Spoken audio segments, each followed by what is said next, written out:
ও আচ্ছা আচ্ছা, এইগুলা না। স্যার এখানে আছে ডেমো ডিজাইন, আর ওই সাইডে শোরুমে সবগুলো রাখা রয়েছে। আর এই মেশিনটা নতুন। দেখুন নাইট সাহেব, আগের বার তো মাল নিয়েছিলাম 1 ট্রাক, এবার কিন্তু মিনিমাম 5 ট্রাক মাল লাগবে। কি করছেন স্যার, 5টি রাখ?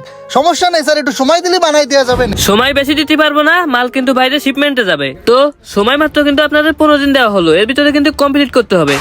কি বলতেছেন স্যার, 15 দিন অনলি? আচ্ছা ঠিক আছে স্যার, আমি সমস্যা নেই, অতিরিক্ত কর্মচারী নিয়ে আমি কাজ করাইনি। মানে স্যার এখানে ধুলো, বাইরে চলেন।